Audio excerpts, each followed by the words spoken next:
Hello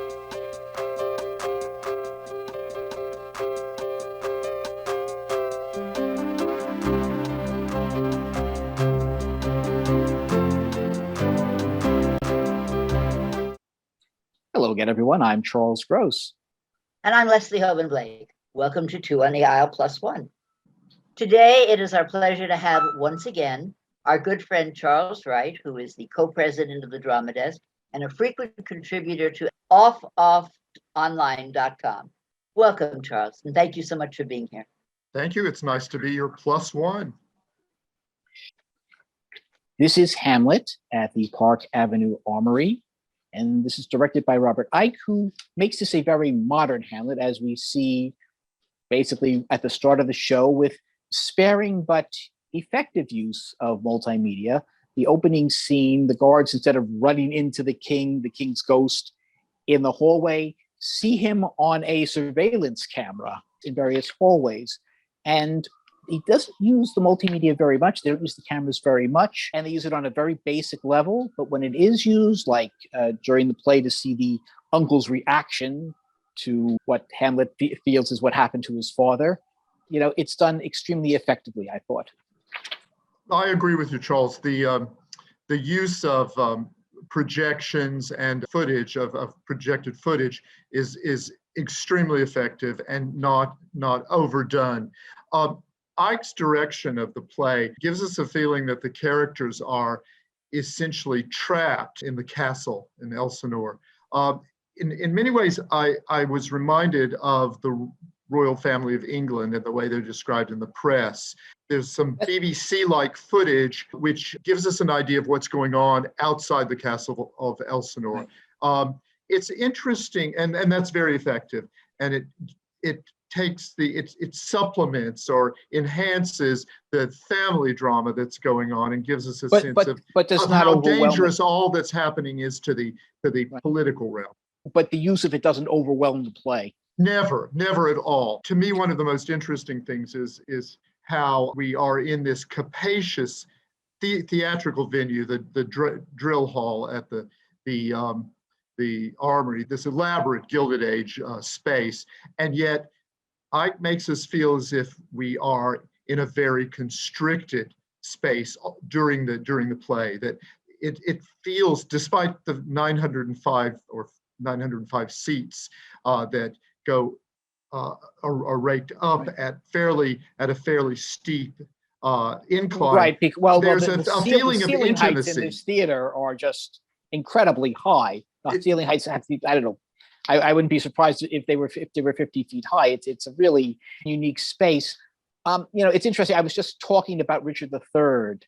It started at a good clip in the first act, and then it slowed down.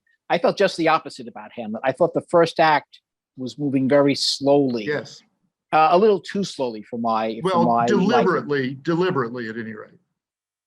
And then the second and third act, that's when it picked up the pace. That's when Alex Lawther as Hamlet actually caught my interest, and I felt came into his own with the role. He's been a very controversial Hamlet, partly because he replaced an actor who's much more leading man type, who could not come to the United States. Lawther stresses the neurotic side of Hamlet. He convinced me that he was a Hamlet who really was considering suicide. He also looks like an undergraduate. He's not a mature Hamlet. No, not by any means. This is a young man, and he's not a very large man, so he's very, very slim. He's not spindly, yes. He's not an Olivier or say a Kevin Kline. He's or the type that we would expect as a leading man, but he is, I felt, effective in the role, although I felt it does take him some time to come into it. Peter Wright as Polonius was the standout. I mean, he didn't waste any time. He just, from word one, he was excellent as Polonius. And I enjoyed Tia Bannon as Guildenstern. It was an interesting take because they have a woman playing the role. and they made something of it. It's just like, all right, we're going to have a woman playing the role, and might as well have been a man. But there is this insinuation that there was some sort of relationship between them, more than a friendship. Yes, indeed. In it, and I thought that played out very nicely. It did indeed. I'd like to go back to Polonius because Please. I think Peter White is not just a blowhard Polonius. There is the blowhard aspect. He talks. He's way too prolix. He's a chatterbox, but there is a certain amount of dignity, and you can understand why from his performance why Polonius has become isn't just a courtier, but is an advisor to the king. I think one of the interesting things about Ike's direction of this production is that you get a sense that I've never had before in the many Hamlets I've seen, a sense of the real relationship between the two families, the royal family, Hamlet's family, and Polonius's family. Polonius, of course, is the father of Ophelia and Laertes, the childhood friends and now adult friends, and in the case of Ophelia, the sweetheart of Hamlet. Well, what did you think of Christy Ryder as Ophelia? I thought she was very touching and believable. Clearly, she is.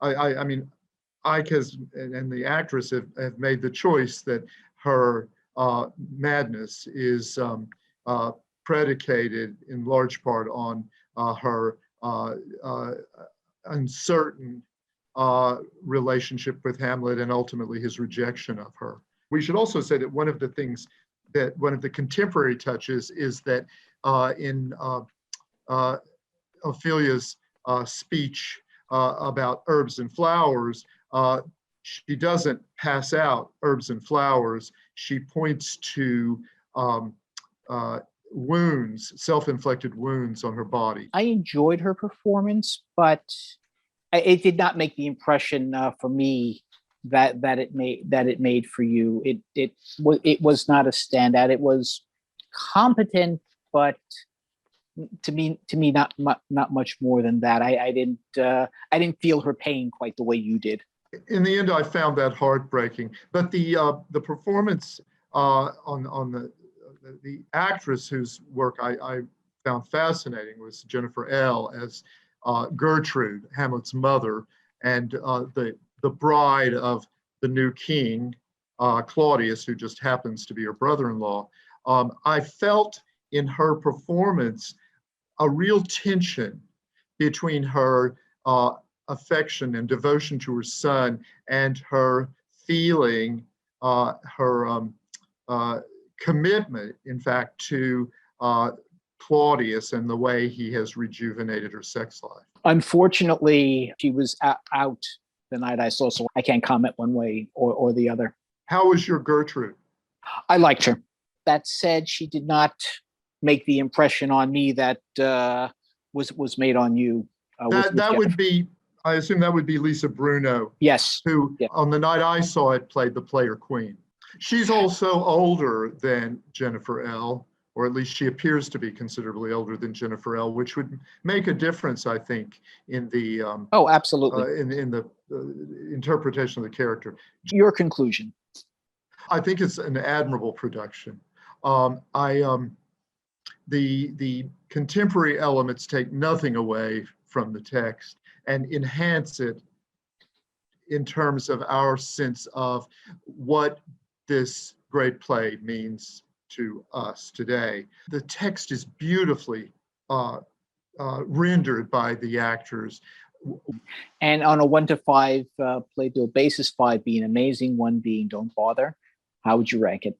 If it's not a 5, it's a 4 or a 4.5. I think it's an admirable and thoroughly engrossing production. Okay, I would agree with you for the most part, but I would limit it to 3.5 on this. And I think it's time to bring back Leslie. Well, thank you for having me back. I really enjoyed listening to the two of you. I was taken by the photographs. I was taken by the frailty and the fragility of the actor, the supposed. It's not something that one has seen very much in that particular role. I wanted to ask you, first of all, it's funny because it now has a new title. It's Hamlet at the Armory. And I don't know if does that change the Hamlet, the fact that it's Hamlet at the Armory? I would say that once you're in your seat, it doesn't really matter that you're in the Armory. What you are drawn into is a world created by Hildegard Beckler, the set and costume designer, with emphasis on the set, and by Natasha Chivers, the lighting designer, and especially Tom Gibbons, the sound designer. And we didn't mention that a good deal of the incidental music is Bob Dylan. Oh, really? Yes, it's some familiar and some to me unfamiliar Dylan songs in Dylan's renderings. So this is Boy from the North Country, basically. Sort of. Neurotic prince from the North Country. Right. One other modern touch that they gave it was when they did the fencing match at the end, staged it like an Olympic match, like a contemporary, and they had the cameras on it. So you could either watch it on stage or you could see it as if, which as someone who was on his college fencing team, I thought was a nice touch. That's a very nice touch. Charles, always a pleasure to have you. Great to have another Charles on the show. What a treat to be here. And when you go to the theater, look for Leslie, Charles, and me, us 2+1 on the aisle. On the aisle.